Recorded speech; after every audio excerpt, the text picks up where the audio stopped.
Je suis chimiste en cosmétique et je peux vous dire que la transpiration, c'est juste votre corps qui régule sa température et qui relargue de l'eau. Et en fait, cette eau, c'est une chose, mais quand il y a de l'odeur, ça peut être dérangeant et je comprends. Elle est provoquée par la dégradation de petits éléments organiques par des bactéries qui se trouvent sur la peau. L'odeur peut varier selon les hormones ou selon ce qu'on mange. Si la transpiration devient handicapante, à ce moment-là, il y a des solutions qu'on peut trouver en pharmacie. Mais ce ne sont pas des solutions de facilité à utiliser tout le temps.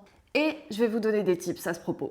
Vous m'en direz des nouvelles. Le déodorant, c'est le soir après la douche sur une aisselle propre et sèche. Toutes les zones de plis doivent être sèches avant de se rhabiller. Entre les orteils, au niveau de l'aine, l'aisselle, sous la poitrine, absolument partout. Je m'en fiche qu'on ait des poils ou non. Faut se le dire, ça n'aide pas en termes d'odeur. Les peaux mortes non plus d'ailleurs, et c'est pour ça que les pédicures, des fois, ce n'est pas optionnel. Je pense que vous avez plusieurs fois entendu parler de l'acide glycolique. Pas mal, juste ne pas tenter après une épilation.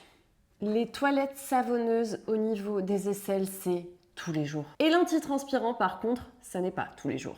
Le déodorant, oui. L'antitranspirant, je suis pas très fan tous les jours.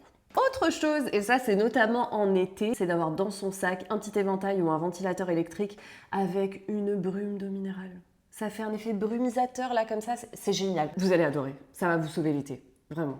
Maintenant que vous avez des petits tips pour pallier à ce problème de transpiration, mais faut pas oublier que faut pas en faire l'obsession d'arrêter de transpirer parce que c'est un bon signe. Sauf en cas extrême, vous transpirez de façon excessive ou vous avez des problèmes d'odeur. Et là, je comprends, il y a des solutions. Mais si vous en avez pas besoin, n'en abusez pas. Alors si vous voulez en apprendre plus sur la cosméto, continuez de suivre cette chaîne parce qu'il y a une marque qui va sortir. Abonnez-vous, likez, partagez, commentez. N'hésitez pas à republier surtout et merci.